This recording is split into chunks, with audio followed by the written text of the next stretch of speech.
All right, hey, what's up? Welcome back. Happy Tuesday to everyone, and welcome to Tuesday Night Live, the show that happens every Tuesday, or has been for at least the last year and a half, where I just come and hang out with you guys, and we talk about whatever you want to talk about. Sometimes I have guests, but most of the time it's just you and me. So, yeah, I am feeling much better than last week. Last week was, I was kind of right on the edge of that, where I was feeling I was still kind of feeling the high from the race, but then I was just dropping off like a rock at this, it was right there, kind of at that apex. So feeling a lot better, much higher functioning right now. But yeah, let's let a few more people join. We'll roll the intro and I'll be right back.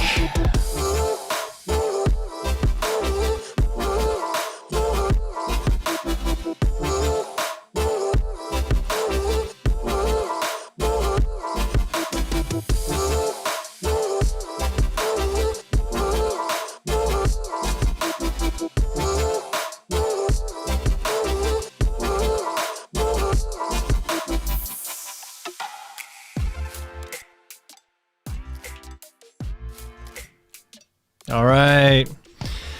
What's up? We got a couple people already in the house. We already got a question. Oh, shoot. Laura dropping a big question right away. We'll get to that. Let's see. Who's here? Plot33, happy Tuesday.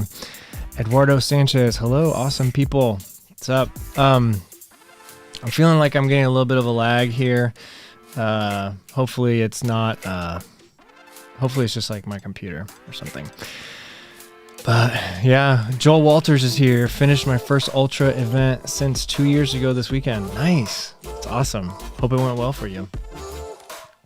Laura says, please comment on Michael Versteeg's use of mushrooms to do better at Cocodona. I have not heard anything about this, so we're going to Google it.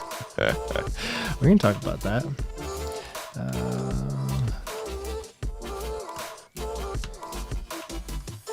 All right.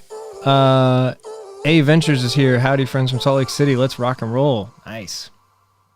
Bagel Bandit is here representing beautiful Bandera, Tejas. Awesome.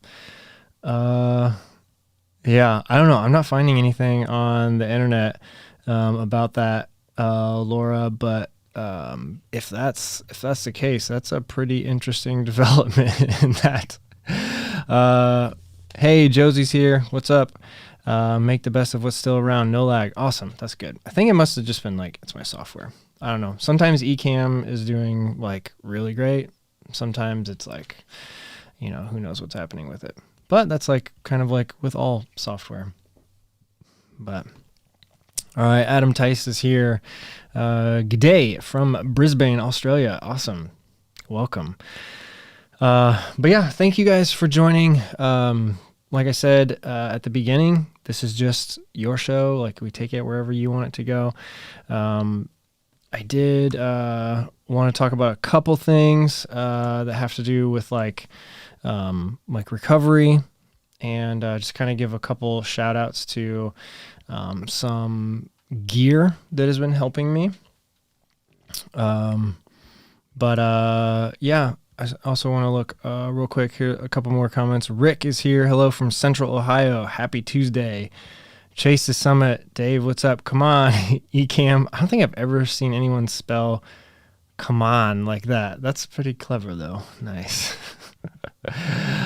Sue's here. Hello from Flagstaff. Awesome. I might be going that way. Here in... I don't know, maybe the fall. We might take a trip out to Flagstaff, see what's going on. Did want to shout out some new members of the channel. We've got the Leafy Bean Yoga and Brett Thibodeau. I hope I said that right. Both of you guys joined within the last week. So thank you so much. That's the best way to support what I do here. It's kind of like Patreon, but it's all based in YouTube. So thank you guys so much for jumping on as new members of the channel. Also wanted to let you guys know that we do have merch on the channel now. You can find it below every video. T-shirts, hats, stickers, That is also a really good way to support what I do here. And I've been seeing some people post on Instagram stories and posts wearing their shirts, which is really, really cool. So if you do pick something up, post on Instagram, because that's awesome. Oh, yes, Dave, Boston accent. Okay, nice. Tyler says, Versteeg talked about it on the Big Things Crewing podcast. Wow. I don't know. I don't have any information on it. But let's check it out. I'll Google the Big Things Korean podcast. I won't be able to listen to it, obviously, on here. But I will check it out and maybe let you guys know like my thoughts on that later. Yeah, I don't want to like comment on it without really knowing. But in general, I do not support performance enhancers of any kind. So if that's what he was using it for, I don't know. That's not cool. But hopefully not. Hopefully it was for some other reason. But whatever. I don't know. I don't know what it could be. Tyler's here. Also, hello from Colorado Springs. Oh, yeah. Yeah. Awesome. Fernando, hello from Chicago. What's up, everyone? All right. So to let you guys know, like, what's been going on with me over the past week, I realized that, like, after a big race like this, it's really hard to stay on the gas with like YouTube and all of that. And I just needed some time like to myself pretty much.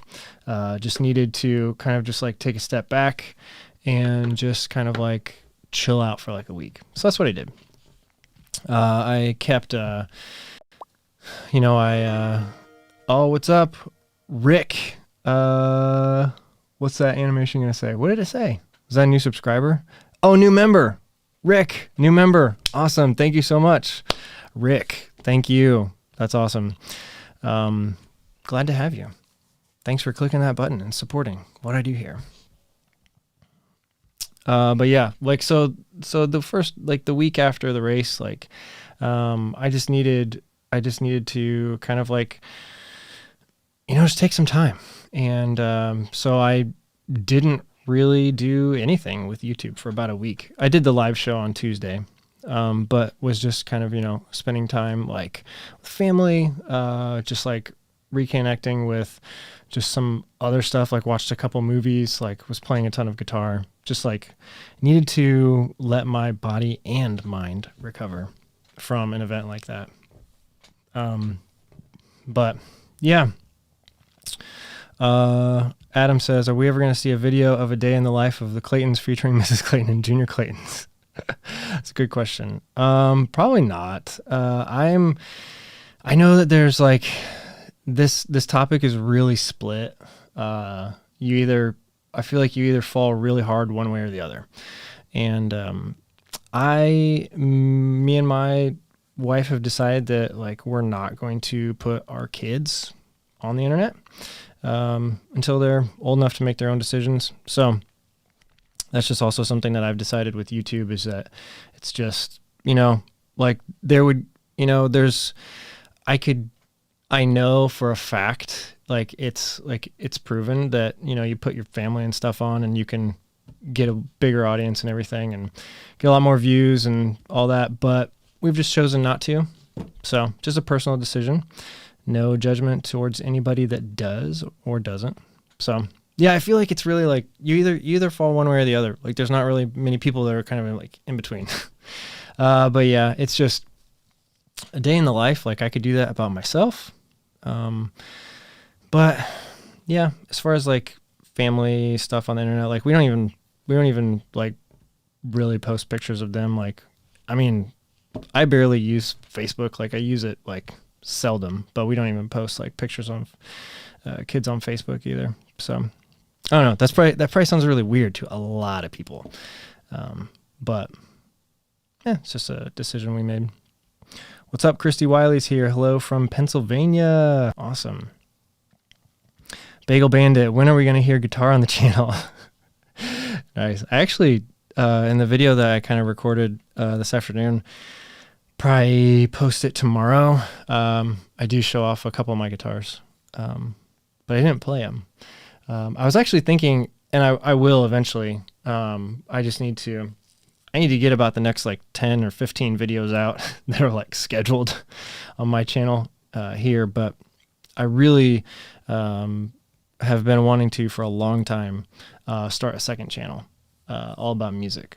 So, and it wouldn't take away from this channel. Like, it would just be something that I would do probably less frequently, just more for fun, but just kind of, and maybe like streaming on Twitch instead of YouTube, because of all the copyright junk that's on YouTube. It's just absolutely ridiculous. Like, you can't, that's another reason why I haven't done any guitar stuff on here, is because you can get copyright strikes for just playing a lick on a guitar from like, like a song.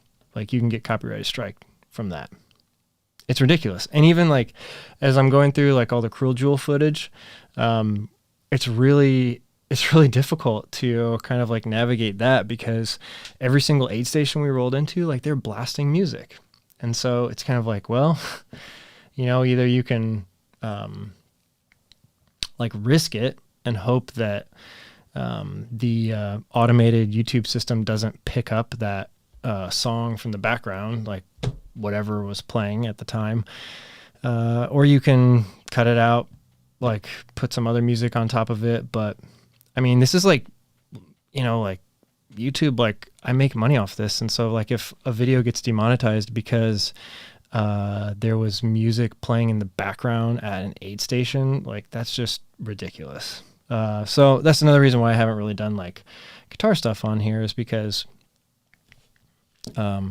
it's just, well, I mean, it's mainly been focused on running, like that channel, but there's always that fear of kind of like, well, if I like play something and like it gets like if I get a strike or something, like, I don't want to mess with that. I've been really, really lucky.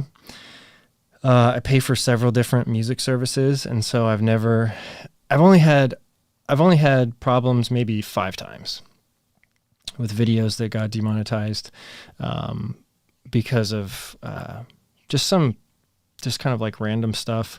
One of them was some company in another country downloaded one of the songs, and like, this happens pretty frequently actually, but they downloaded one of the songs from like Artlist, which is one of the companies that I pay for, and they like licensed it through some record label in this other country, and then they like licensed it like on YouTube as well. And so YouTube picked it up and was like, oh, that's copyrighted from this other country over here, this record label from like somewhere on the other side of the world. And I got like, that video got demonetized, and it was demonetized for like 2 weeks or so. And it was a race video. It was my Mohican 100 video. So for like the first 2 weeks, like, I wasn't making any money off of it. And it's not a huge deal. Like, I don't make a ton of money off these videos, but it is a source of income that, is like nice to have. And when you miss out on that chunk, they like never give it back. So they eventually, like, Artlist eventually got it taken care of. And they were like, yeah, there's these, like, the rep I was talking to was like, there's companies all over the world that do this constantly, and they're constantly having to deal with it. Like, companies just rip off songs and license them like locally outside the US, and then somehow YouTube, like, I don't know all the details, but yeah, it's really difficult. Music channels are really hard to take care of.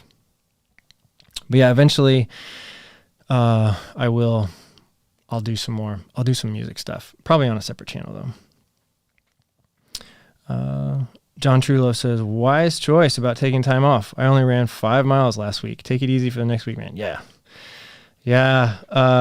Today I went out for my first run post race, and it was more of like a walk jog. Like, I ran for a half mile, and I was like, wow, like, this is way harder than I remember. But it was because I'm not totally recovered. Like, I could feel it after a half mile. I could feel it. Like, my heart rate was probably 20 beats higher than it should have been. My feet were hurting. And so I was like, all right, I'm going to walk for So I walked for like a half mile and jogged for like a quarter mile and just was kind of like out there having fun, just relaxing. Like I was out in the sun finally. It's summer. It was like 87 degrees here, so it felt great. Well, it was hot, but it felt good to be finally outside and like kind of like just, I don't know. I love running in the summer. It's difficult. I mean, I don't find it easy at all. And there's a lot of things you got to watch out for with hydration and all that, but I do love running in the heat. So fun to get out today. But yeah, I'll take a couple more days off and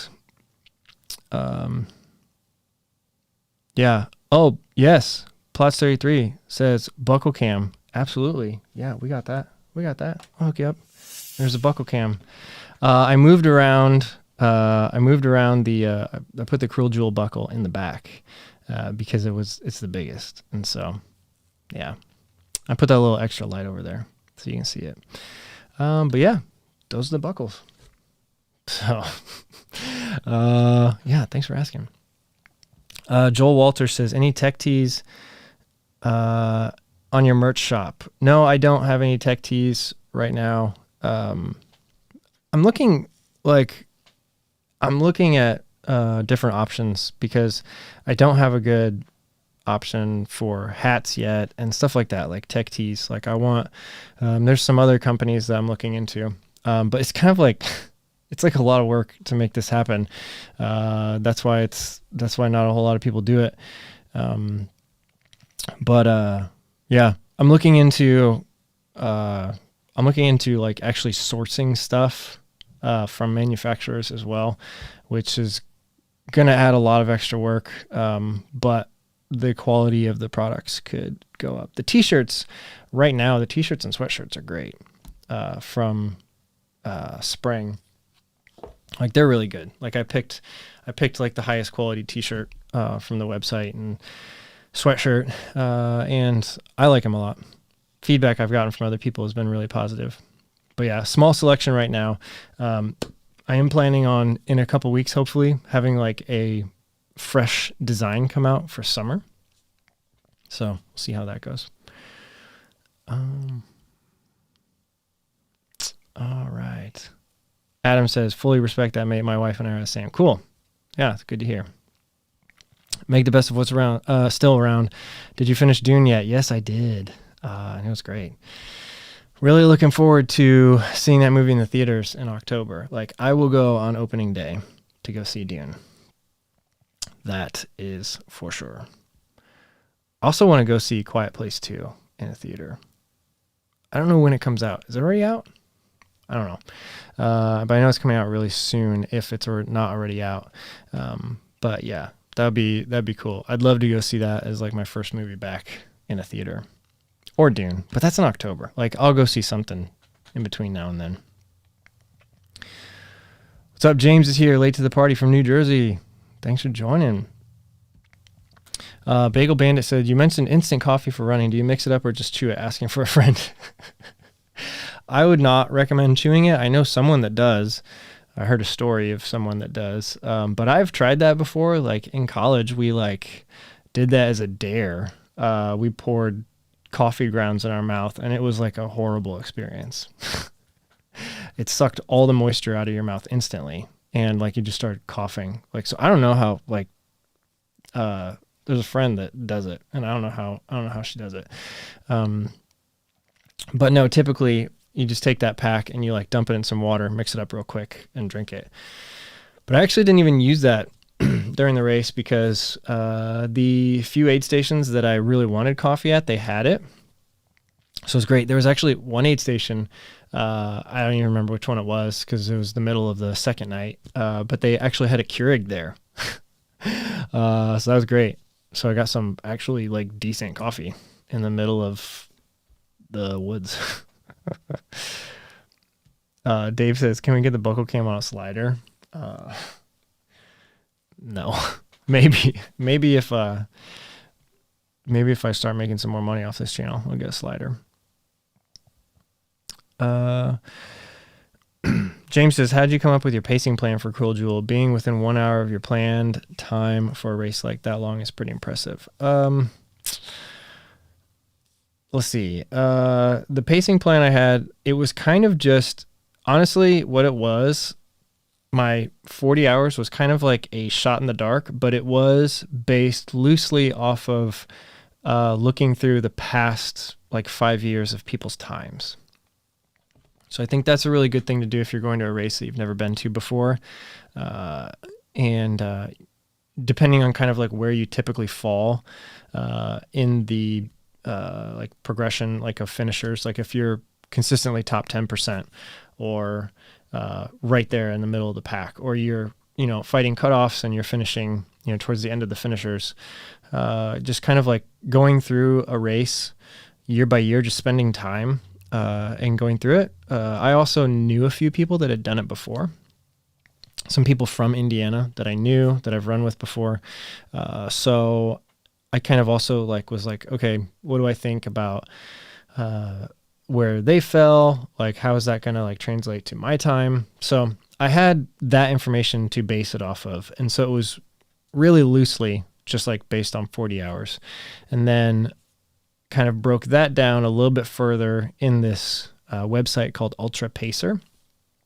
And you can kind of see you can add a drift to your time. And what that means is that if say you plug in 40 hours for 100 miles, your average time, you can say that you're going to have a 10% drift on the front and the back half. So you'll start 10% faster than your average time, and you'll end 10% slower than your average time. And it'll give you times as to when you might hit those aid stations. So that's kind of what I went into it, looking at, all right, if I'm shooting for 40 hours, maybe I can hit the turnaround at 17 or 18 hours. And the turnaround was at 50 miles. So that was actually really accurate too, because I believe, I was just watching through footage today, I believe I came into the 50 mile mark right at 17 hours, or close to. So that was really close as well. And then after that, it was just kind of honestly, I probably wouldn't have finished the way I did had I not had John, because John was pushing pretty good especially the last 25 miles. 50 to 80 were really difficult for me mentally, not as much physically, but just mentally. I was trying to hold back enough in certain sections that I didn't blow up my feet, because I was really concerned about that, because I did not want a repeat of Run Rabbit Run, where in the last, it was really the last, with 6 miles to go, 6 or 10, somewhere in there, can't remember exactly. I had these really bad blisters on the pads of my feet, but they were deep in the skin, so you couldn't even see them. But I had really bad issues with those. And there was some acute pain going on, very intense acute pain going on with that. And I didn't want a repeat of that. And I remember very well, what it feels like leading into that. And so every 100 miler that I've done since then, I can feel that. I can feel that starting to happen again towards the end. Sometimes it happens earlier. I think hallucination. I started feeling those feelings underneath. What's up, Patty? Thanks for subscribing. I started feeling that feeling underneath the pads of my feet at 40 miles. Cruel Jewel, it started happening kind of around 60. But I was much, much better trained for this race. I think on a flatter course, I might have not even really felt it until the very end. But with all the downhill in this race, I was just being conservative because I didn't want to have an issue where I was just in really, really intense pain for the last 10 hours or so. But so that 50 through 80 was just like, it was difficult. It was, sun came up, it was starting to get a little warm, not too hot, but it was a little warm. But I was tired, just going through all the things. Like I was struggling to eat again at that point. Cause like I kind of like lost my gut, like kind of in the middle of the first night. But it was starting to get it back, throughout the second day. But then once I hit about 80 miles, it was kind of like, I kind of started to make a slow, like mental turn where I was like, okay, this is now obtainable. And so I'm going to just slowly but surely over the next 26 miles, use a little bit more effort to get up these hills and then run a little bit more on the downhills, consistently until the end. And that was really aided by John, who was, like really doing a good job of like, just saying like, as a pacer, being a pacer is really hard because you're dealing with a tired crybaby who, is hungry. Maybe they're puking, like emotionally, like distressed. Like you're dealing with like a shell of a human being who has like no idea what they're doing. And you're also trying to get them to run. And so like what he would do, which was great, which I would recommend, is just like saying, all right, let's run to this next turn, or let's run to the corner over there, or let's run to until it starts going up again. And that might only be 20 feet. It might be a tenth of a mile. And then you walk a little bit, and then you hike the up and you jog a little bit on the way down. Maybe you, like push it a little bit here, a little bit there, but it's just like little tiny bits, and continually staying positive, just all that stuff, like helping at aid stations. So, I really feel like had I been alone or something else, it would have taken a couple extra hours, but it was really great, the way it ended up working out.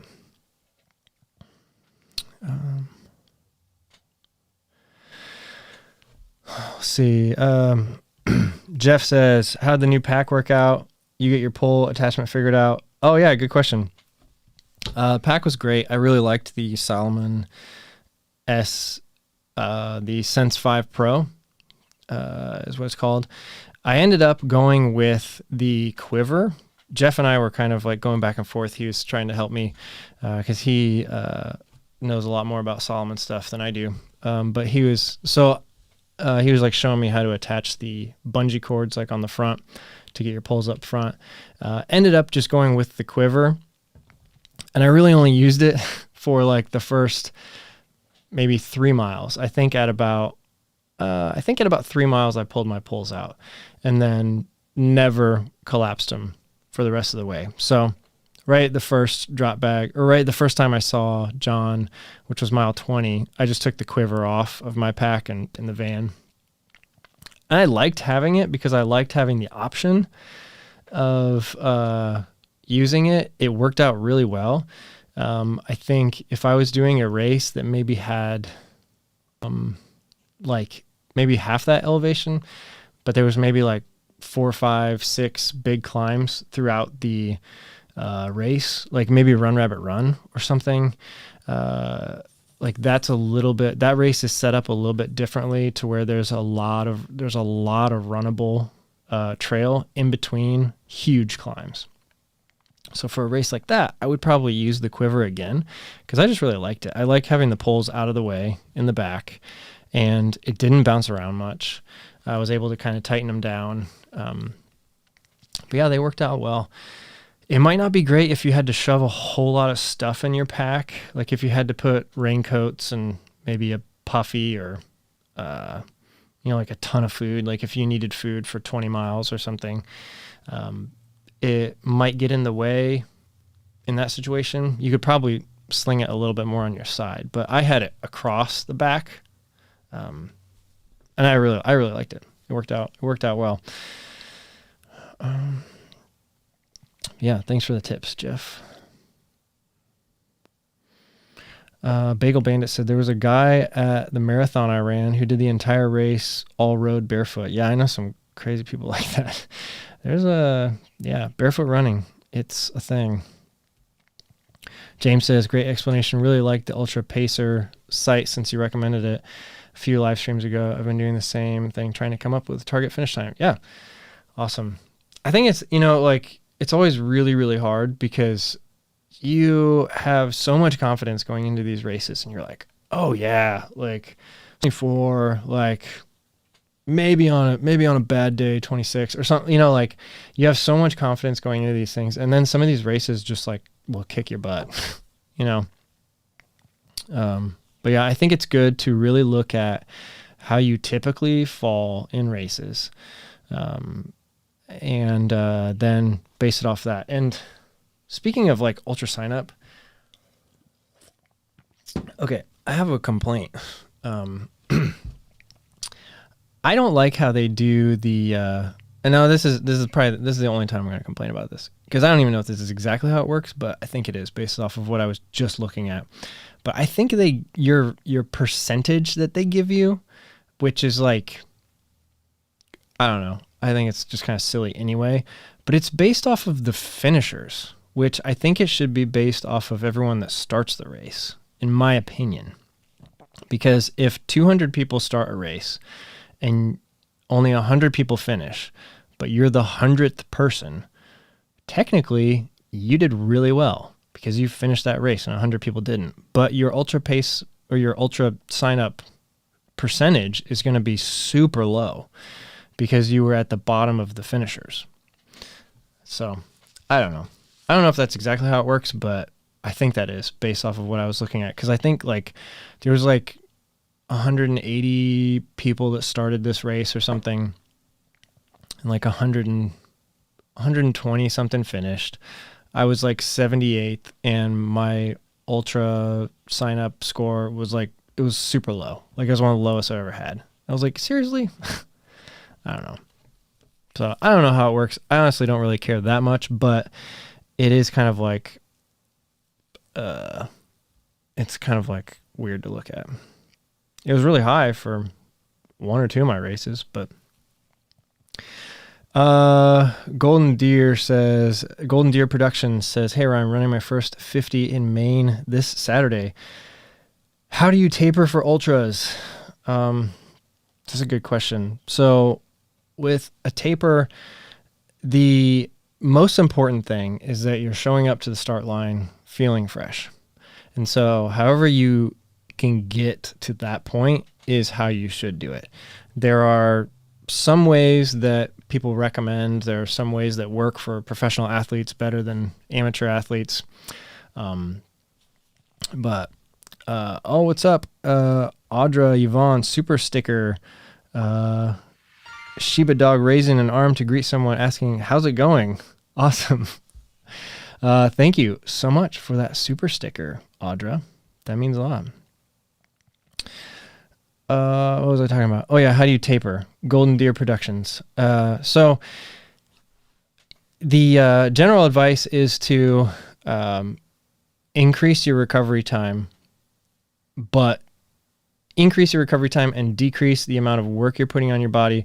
But you want the recovery time to increase quicker than the reduction of work you're putting on your body. So if you're running, say you're running 10 hours a week and most of it is like a zone 2 pace.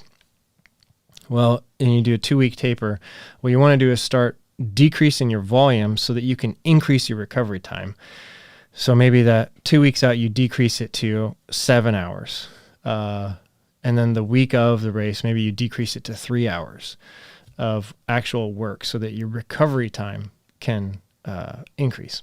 But you don't just want to do the same stuff you've been doing. You want to, especially the 2 weeks out, like say you want to increase your intensity just a tiny bit on a couple of those runs so that you can kind of maintain a workload while you're increasing your recovery. And it's kind of hard to explain just in like 30 seconds, but that's typically how you want to do it. And a lot of times that doesn't always work out because sometimes you just like forget. What was I supposed to do this run? Oh, I was supposed to do a couple, quarter mile, zone threes or something like that. So sometimes it doesn't work out. Sometimes you're just like not feeling it. A lot of times you go into a taper and you're just like done. And I've been there. And so some of my tapers have been just pretty much just like letting the volume drop and not really doing any intensity. And that's fine at the end of the day. Like the biggest, most important thing is that you show up to the start line just super hungry, ready to go. If you're standing on that start line and you're already tired, that's a bad situation. And I think we've all, most of us have probably been in that situation. It's not great. That's usually how I feel at like B races or races that I just kind of like sign up for last minute. A lot of times I'll try to do a 50 miler 4 to 6 weeks out from 100. And a lot of times kind of the point of that is to show up kind of tired and really like bury yourself, because that's kind of like the final like big training. And like those kind of races like usually don't go so well. But that's, so you don't want that to happen for your A race. Like you want to show up super fresh, ready to go, really hungry. But yeah, decrease your work, increase your recovery. It's the main thing. Okay. Chad Allen says ultra sign up score is based off of whoever finishes first and your relationship to that time. Oh, interesting.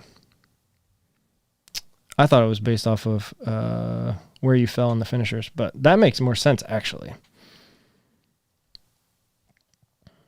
James says ultra sign up percentages are also interesting because they assume everyone running is their best for every race. Yeah, which doesn't fully take into account tune-up races or fun runs with friends. Yeah, that too. Dimaggio Brown says, any interest in road races, marathon or flat 50K? Yeah, I am interested in running a road marathon eventually, sometime. I've only done one, and it was at the end of an Ironman. And it was actually fun, but it was at the end of an Ironman. But yeah, I would love to really put in a serious training cycle for a road marathon, just to see what I can do, because I'm not getting any younger.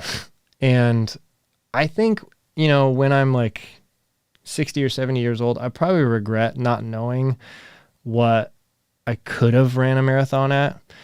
So one of these years I will do, like a serious, maybe not super long, but maybe like 8 week, 12 week, something like training block for a marathon, something like that. And just see what I can do. Cause I have no idea. What's up, Golden Deer, new subscriber? Thank you. Yeah, I mean, people ask me, what's your 5K time? What's your marathon time? I'm like, I have no idea. I was just talking to a friend yesterday about this, and I realized that I had no idea what my 5K time was. And I was like, wow. I've run 5Ks like in training where I've tried to go hard, but I've never done a race. I also don't know what my potential is at a 100 miler because I've never done. Oh my gosh. Did you guys see that? One of my lights fell. That's cool. I actually thought someone was like coming in the door. Kind of spooked me for a second. But yeah, it's like a light. It's like just kind of like taped up there with like a 3M sticky thing. Set's falling apart. I don't know. Let's see. Felipe says, hey Ryan, hope you're having a great day. Thank you so much. Yeah, today was pretty good. I went for my first run post 100 miler. Lambo says, missed you at Gnawbone this weekend. It was hot. Yeah. That race, was fun the one time I did it. Yeah, it's a good race. I think they run it pretty well. But yeah, there's some muddy horse trails in that race. I wish I could run all these like local races every year.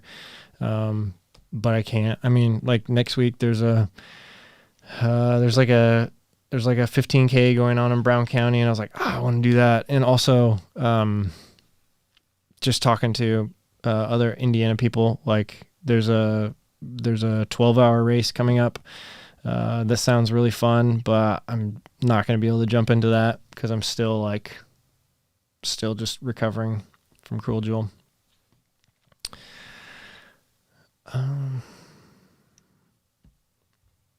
Yeah, Robert Rice. It's a ghost. Yeah, there's something going on here. But all right. So yeah,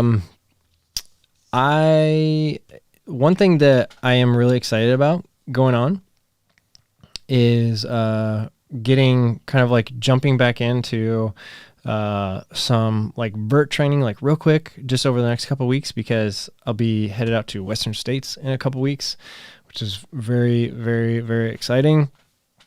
Really pumped about that. So yeah, gonna be like back on the treadmill, gonna be hitting like the places around town that I can get some vertical at, practicing like more like downhill running as well. Figuring out like what type of like gear, shoes I want to wear, like for doing all that. But then after Western States, I'm excited to like really switch up the training and do more like longer miles and flatter, because I don't have any races for the summer lined up as of right now. Because we're thinking about doing like a family vacation. But if that doesn't happen, I might jump into a summer race. But then the next thing on the calendar would be the Indiana Trail 100 in October. And I don't know why, but I'm like so excited about that. Oh, what's up? Super chat, from A Ventures. Oh, whoops. I hit the wrong one. Hold on, Justin. I'll get to your question in a second. New set gear. Yes. Yeah, thank you. That $5, that'll help me so much. I can get some new 3M stickers, stick them up on there, and get those lights. Awesome. Thank you so much. But yeah, really excited about headed out to Western States and then transitioning into a different style of running than I have been doing for the last 4 months, like more actual running. And less hiking on the treadmill, just training longer miles, looking at I'm debating whether or not I want to incorporate a 100-mile training week into my plan for the Indiana Trail 100. I'll see like how the summer goes and how I can build up like early fall, because I would really love to be hitting like pretty consistently like 70 miles a week in the early fall. And then I think like I could possibly do a 100-mile week. Like I might need to take like a week vacation from work. Actually, that might be a really good idea, because then I could vlog a lot. I could do like a daily vlog if I took a week off work. Maybe I should do that. But then yeah, just I'm excited about the rest of the year. Very much so. Eduardo Sanchez says, any tips for a 24-hour run? My 50-mile got canceled, so I signed up for a 24-hour. Yeah, that's awesome, man.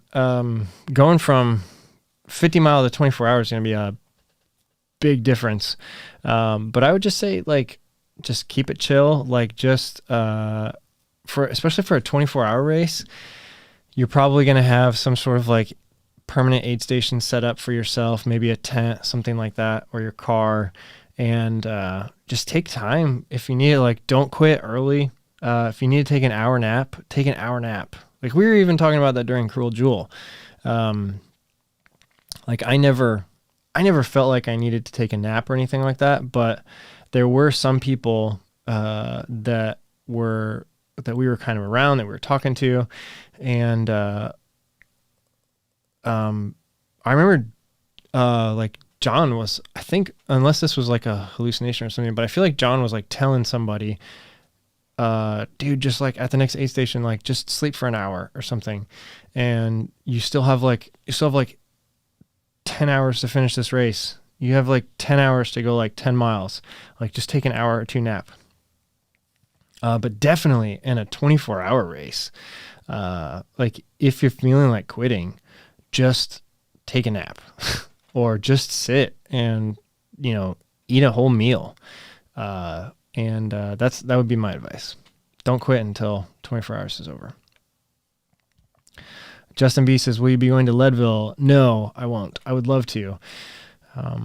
I love that race, but I will not be going there this year. Cody says, you just said the marathon at the end of an Ironman was fun. That's an interesting way to describe it. Yeah, actually it was fun because they had an aid station every single mile, and we ran past some bands that were playing music. We ran past the place they do the Kentucky Derby. I forget what that's called. Yeah, through downtown Louisville. It was really cool, like running down the middle of the streets downtown, like big, buildings, stuff like that. I thought it was fun. I mean, it was obviously hard, but yeah. Joviat says, joining late, but going for my first half marathon this day. Awesome. Good luck, man. Alex says, racing or pacing Western States? Pacing and crewing. Very excited about that. You should invite the winner of the Cruel Jewel 100 on your show and talk about his race and his training going in. Yeah, I would love that. I don't know him. That'd be fun. Reach out. Christy says you'll have to sport your merch at Western States. Yeah, maybe I will. Let's see here. John says, yes, 100-mile week. All right, it's done. Done deal. Alex says, are you going back to no business to get that double buckle? You don't have to go 2 years in a row, do you? No, you can go like you can spread it out. It would be interesting. So if I'm not going to do it this year. So to get the double buckle, I'd have to do it in 2023. We'll see about that. I don't know. I did like that race a whole lot, but at this point in my ultra, the only word that comes to mind is career, but it's not a career. In my ultra running progression, I'm more interested in doing more different races than going back and repeating races. It would be cool to get that 200-mile buckle, but I think that, there's a couple races, like I want to go back to Mohican and repeat that one because I DNF'd that and I just want to go do it because it was a great race anyway. I want to go back and finish that one. And then I just want to see more races. So we'll see. 2023, maybe I'll feel differently though.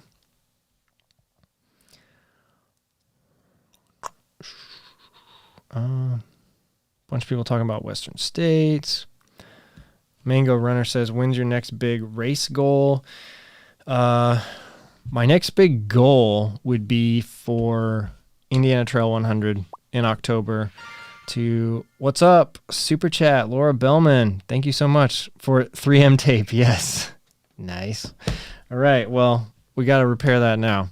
So I need to go back and watch that on the replay because that was weird. That was so weird. Like lights started flashing all around and I heard it drop. What was the question? Oh yeah, Mango Runner. When's your next big goal race? So Indiana Trail 100. My goal is to run that race sub 24 hours, and that's gonna be like a big challenge for me because, I don't know. Like that's the thing. Like I don't know what my potential is because, I've got several like hard rock qualifiers. I think I do well at those types of races. Those races where you just kind of have to grind it out uphill for a lot. I mean, obviously, like I finished a couple of them, so that's kind of obviously like my type of race that I enjoy those. The more like flatter, faster races, I've had problems at. And so this will be a really good challenge for me. And that's just how I'm looking at it as. Like I'm not approaching it as like, 24 hours, like this is a flat course, so it's going to be easy. Like I'm approaching it like it's going to be difficult. And so I'm going to train for it like really hard. I'm going to put, the same type of energy that I put towards Cruel Jewel, like just really like single-minded focus. I'm going to put that same type of energy into training for IT, and then we'll see what happens. I'm really excited about it though. And maybe I can, who knows, like if summer works out differently, maybe I could get like a tune-up 100 miler. I don't know. That sounds weird. I don't know. Maybe I don't even know if I really want to jump in one early.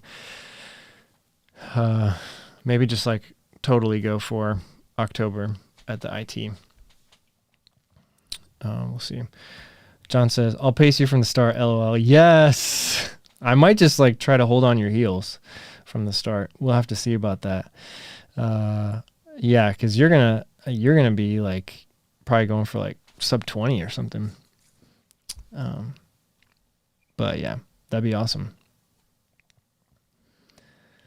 Evan says JFK 50 weekend before Thanksgiving. That's an awesome race all around, and I think you do super well at. Plus, it's the oldest ultra in the USA. Yeah, I've heard of the JFK 50. It does look really cool. I don't know where it is though. I think it's on the East Coast, right? Oh, Mango Runner. I'm also doing Indiana Trail 100. See you there. Nice. That's awesome. Cool. That'd be really cool. That'd be cool to get, because it's a Midwest race and it's really easy to get to. It'd be awesome to have a bunch of people out there, because they also have a 50-mile option. Although, unfortunately, all the races are sold out that they do. Because one of my good friends was trying to get into the 50. And even the wait list is closed at this point. Like they've sold out the wait list too. So that sucks. I mean, it's good for the race. It means it's popular, but yeah.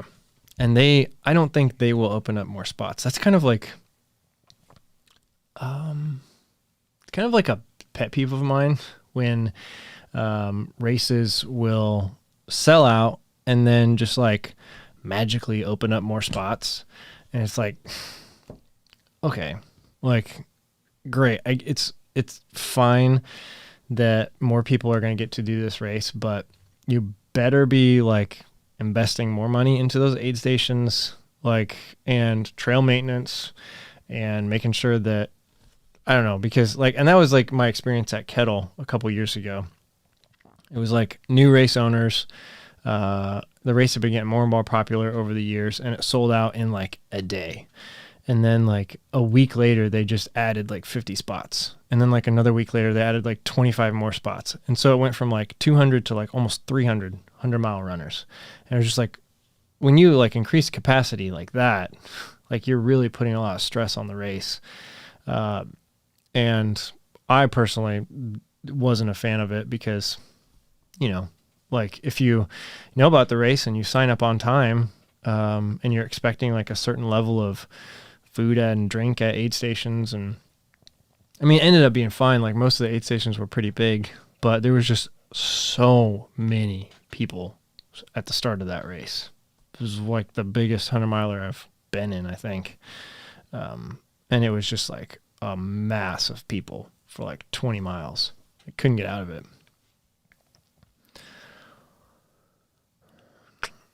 But yeah, so that's like what's going on with me. I'm going to start wrapping this up. We're at almost an hour. Last minute donations for more tape. Let me know. check out the buckle cam one more time. Yep, still there. A lot of you really, really liked this buckle cam, so I don't know if I'm gonna keep it, but we might just keep it up there. James says bedtime. Got to get up early to get that run in. Nice. Thanks for joining, James. But yeah, so tomorrow I hope to have a video up, just a quick one where I just kind of like talk about what's been going on over the last week, and a little bit of footage from my first run / jog walk. And then hopefully I would think within about a week or so, I'll have my Cruel Jewel video done, and then have it posted for all of you guys to experience it. Yeah, I'm really excited to share it with you guys. And I'm really like just so incredibly like thankful and excited for just the opportunity to do this race, and then to have the time to invest into training, and a bunch of friends to do the race with, and then to finish it and just be like it just, I don't know, it just feels so good. So I'm just really thankful that chapter of this last couple years has come to a close. And yeah, I've got so many, I've got a list right now of 20 videos I need to record. Not need to, but want to. A lot of products that have been sent out to me that I'm doing reviews on, bunch of shoe reviews, and then just kind of updates here and there, little things. So I'm really excited to, kind of hit the ground running this week, and then get back into training. And in a couple weeks, be out in California, at Western States, granddaddy of them all. So a lot of really exciting stuff coming up. But yeah, John says buckle cam, patent that thing. Yeah, I don't know. Well, if you see the buckle cam anywhere else, you know where it started.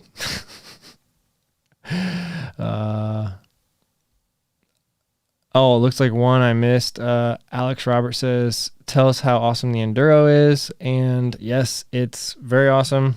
It still has 20 days of battery left. Last time I charged it was before Cruel Jewel. So yeah, I think the battery life is legit. It is, and it's actually a really nice, comfortable watch to wear. So that's one of the videos that is coming, hopefully really soon. I've got Cruel Jewel video. I'll post this video tomorrow, just a quick update, and then maybe another one of those over the course of the next week or so, just quick vlog updates. But then Cruel Jewel video will be coming out soon. Nike Wild Horse 7 review coming out soon. Garmin Enduro review coming out soon. And then, yeah, the list goes on. I have a pair of Nova Blast V2s, the New Balance Rebel V2 that I haven't even been able to put on yet, that I need to wear and test out for you guys. I'm getting the Nike Pegasus Trail in the mail tomorrow. And then what else? Another pair of shoes is coming in the mail in the next day or two. Just the regular Pegasus 38 is coming as well. So a couple more Nikes coming. A lot of people were really surprised that I wore the Wild Horse 7 for the Cruel Jewel. And I just don't think that they get a whole lot of attention for 100 milers. But I was very pleased. So I'll leave you guys with that. A couple more questions to close out the night. Asian Spenny says, do ultra runners brush their teeth mid-race? Everything is so sugary. And I do know a lot of people that try to or bring a toothbrush. But yeah, I never do. There have been races where I have wanted to, But I just get some water and kind of like, clean my mouth out with that. And it's never really, it's not something that's on the front of my mind, but I do know people that do. I think if I brushed my teeth, I'd probably want to go to bed though. Clout Gangster says Hoka Speed Goat 4 versus Evo Speed Goat or Mafate. Yes. Actually, my Evo Speed Goats, I don't even have right now, but they're in a drop bag that is at my friend Matt at his house. So I need to get that drop bag back because the Evo Speed Goats, I don't even have them right now. Yeah, I need to call him and get that bag back. But yeah. All right, that's it, guys. I will see y'all again soon. Thank you so much for joining this Tuesday Night Live. Always a blast hanging out with you guys. Thank you so much for those of you that became members today, bought merch, super chats. All of that is so appreciated. Thank you so much. And with that, stay tuned to your YouTube subscription feed over the next day or two. We'll have another video out soon. And I will see you guys again soon. Bye.